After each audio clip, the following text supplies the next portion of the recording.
بسم اللہ الرحمن الرحیم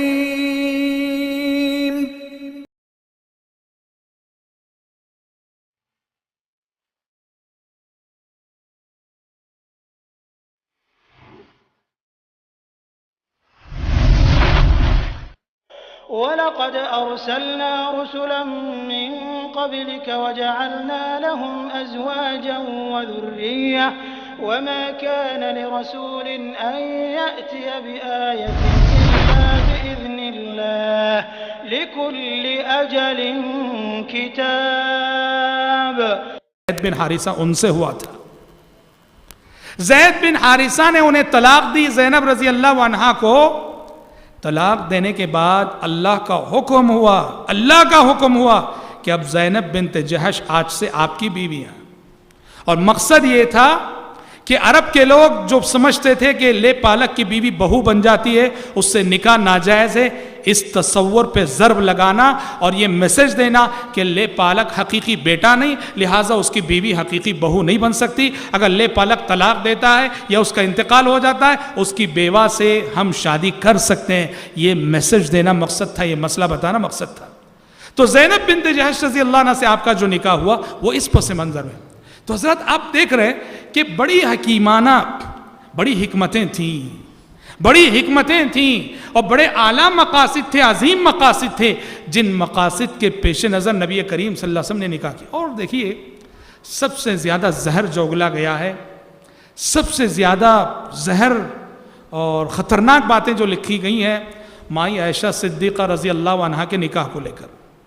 وہ کم سن تھی، کم عمر تھیں، سچ ہے، مائی عائشہ صدیقہ رضی اللہ عنہ کم عمر تھیں، کم سن تھیں، اور کم سنی میں پیارے نبی سے ان کا نکاح ہوا۔ اور ہم آپ کو بتا دیں آپ صلی اللہ علیہ وسلم کی بیویوں میں آپ کی ساری بیویاں بیوائیں تھیں، اور ایک عائشہ صدیقہ رضی اللہ عنہ تھی جو کنواری تھی، باقی آپ کی ساری بیویاں بیوائیں، ایک عائشہ صدیقہ رضی اللہ عنہ جو کنواری تھی۔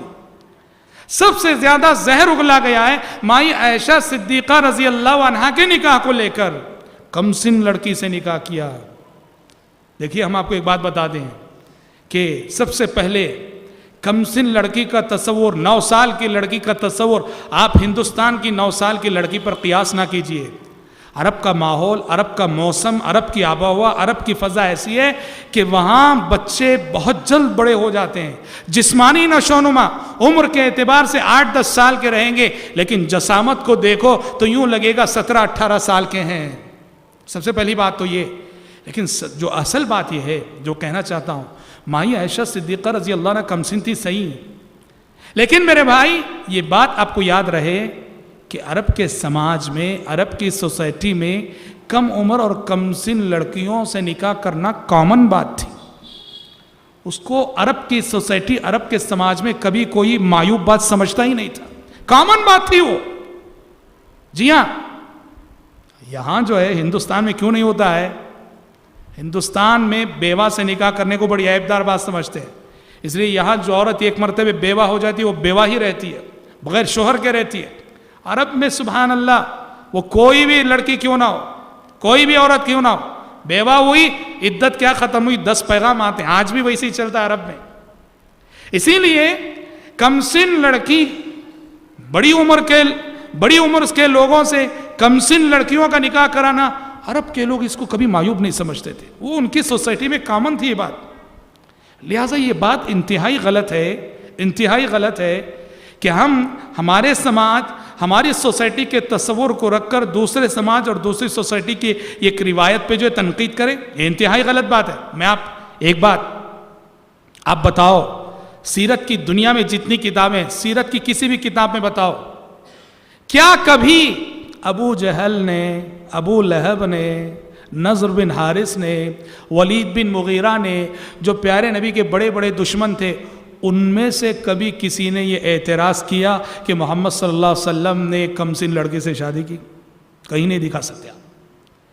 کبھی ابو جہل کو اعتراض نہ ہوا کہ پیارے نبی نے حضرت عائشہ سے نکاح کیا، کبھی ابو لہب کو اعتراض نہ ہوا کہ پیارے نبی نے کمسن لڑکی سے نکاح کیا، نضر بن حارث کو اعتراض نہ ہوا، ولید بن مغیرہ کو اعتراض نہ ہوا، جبکہ یہ وہ لوگ تھے جو پیارے نبی پر اعتراض کرنے کا کوئی راستہ نہیں چھوڑتے تھے۔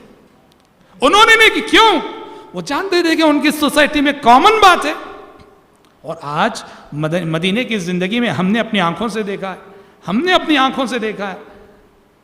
میں ایک مقام پہ تراویح پڑھانے کے لیے جاتا تھا، العیس جی، وہاں میں نے دیکھا ہے آج بھی عرب میں یہ چیز ہے.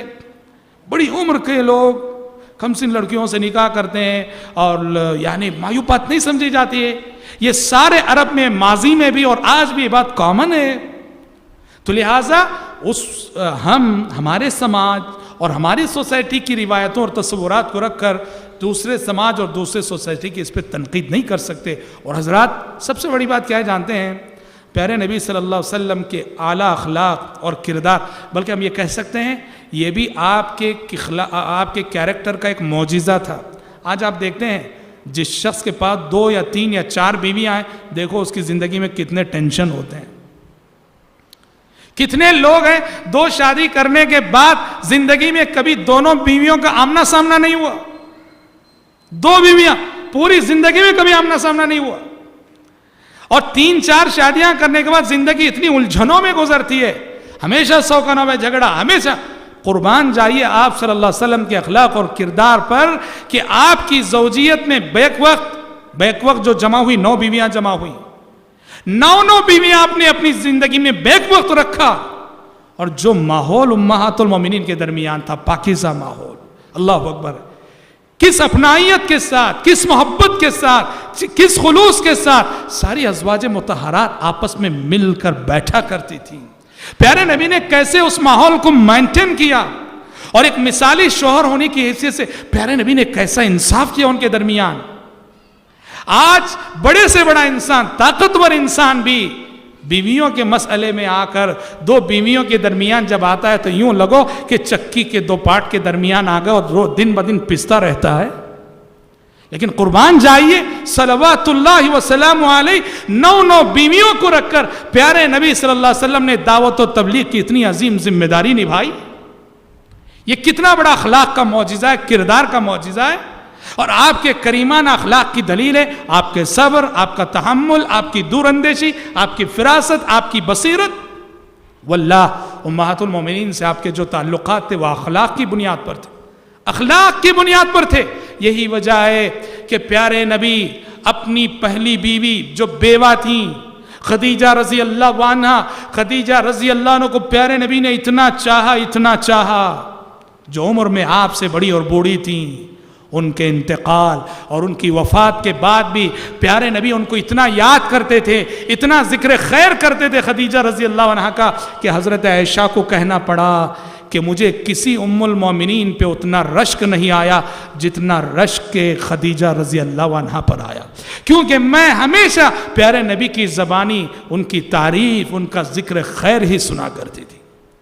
تو پیارے نبی ایک بوڑھی عورت جو عمر میں آپ سے 15 سال بڑی ہیں، ان کے انتقال کے بعد انہیں اتنا یاد کر رہے ہیں کہ ماں عائشہ صدیقہ رضی اللہ عنہ کو رشک آ رہا ہے. تو سوچو کہ آپ نے جو تعلقات قائم کیے ازواج مطہرات سے وہ اخلاق کی بنیاد پر.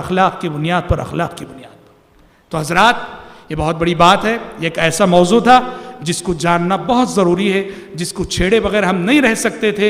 اس لیے کہ جیسے کہ ہم نے کہا آج ہمارے نوجوان نیٹ پہ بیٹھتے ہیں، جو کچھ لکھا گیا پڑھ لیتے ہیں، کنفیوز ہو جاتے ہیں اور بہت سارے شبہات پالنے لگتے ہیں. میں سمجھتا ہوں کہ جو باتیں آپ کے سامنے اس موضوع کے حوالے سے بتائی گئیں، آپ ان باتوں کو رکھ کر آپ کسی سے بھی آپ بحث کر سکتے ہیں. کوئی آپ سے یہ موضوع کو چھیڑے آپ اس کو اطمینان بخش جواب دے سکتے ہیں. آج اپنی گفتگو کو ہم یہیں روکتے ہیں. انشاءاللہ کل ہمارے آنے والے درس میں ہم انشاءاللہ وہ جو حجر اسود کی منتقلی، خانہ کعبہ کو جب منہدم ہو گیا تھا اور تو قریش کے لوگوں نے خانہ کعبہ کو جو تعمیر کیا اور اس حوالے سے ہمارے نبی کا جو کردار رہا، پھر نبوت 40 سال کے ہونے کے بعد پیارے نبی پر کی سر پر نبوت کا تاج کیسے رکھا گیا، پہلی وحی کیسے آئی، پہلی وحی کے بعد کے حالات، اور سورہ مدثر سورہ مزمل جو نازل ہوئی اس میں کیا میسیج دیا گیا، اور سب سے پہلے اسلام کی تبلیغ کا آغاز کیسے ہوا، سب سے پہلے اسلام لانے والے کون رہے، اور اس سے ہمیں کیا میسیج ملتا ہے، یہ ساری باتیں ہم انشاءاللہ